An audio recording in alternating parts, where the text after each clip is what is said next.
Hello, everybody. I hope you're having a good week. For this discussion prompt,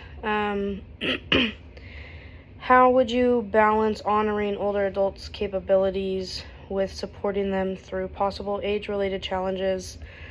I remember, just becoming an adult, and I got a job at a company that took care, as my job, I took care of older people with disabilities mostly.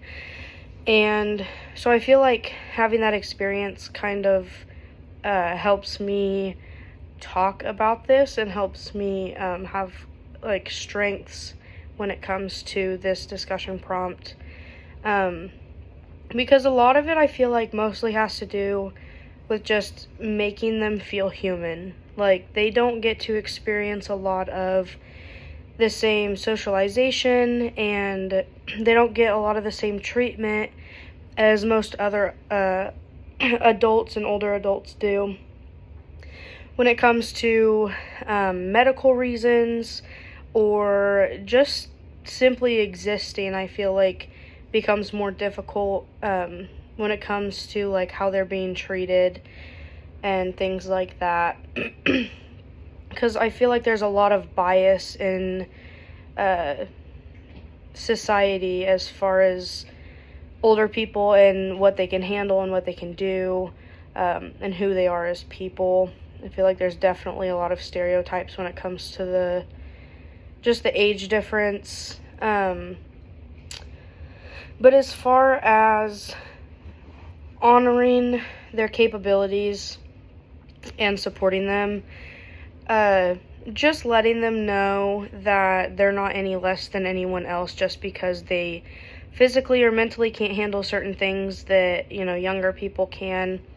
Obviously, they have their own strengths individually, and I feel like that's really important to pinpoint just because that can help them, it can help to allow them to lean on that so that they know that they have strengths and they know where those strengths lie and what they can do with them.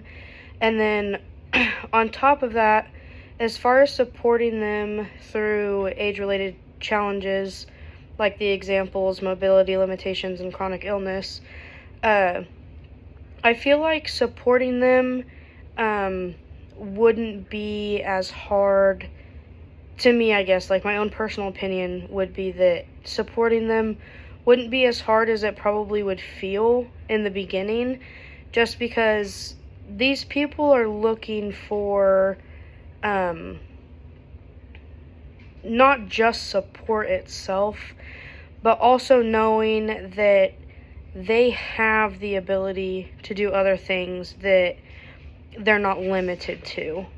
And when working with older individuals, I feel like sometimes it's really hard for them to understand that they're more than just their situation, whether they're being taken care of physically or whether they don't have quite the understanding or the capabilities of learning and things like that.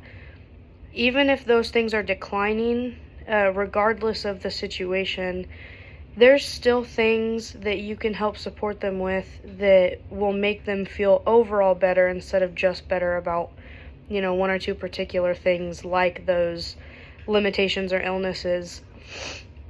And as far as supporting them emotionally, I feel like it would be really important to go through a list of things that they can do or a list of things that they want to do, and then work towards those goals to show them that they are able to do things that maybe just because time has gotten away from them and because they've been taken care of, by certain people for so long, they forget that they have those abilities.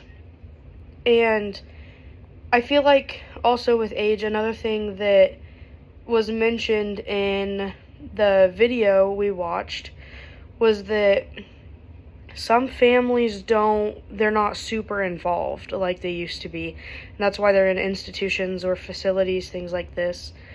And I feel like giving them that sense of, like, not really familiarity, but, like, letting them know that they have that emotional support and it's not just a job to you. I feel like that's really important as well. But I think overall, just allowing them to talk and allowing them to know and understand that they're more than their situation is probably the biggest thing. They don't have to limit themselves because they are in a facility being taken care of, or because they're sick, or, things like that. So, but yeah, that's all I've got. Thank you guys.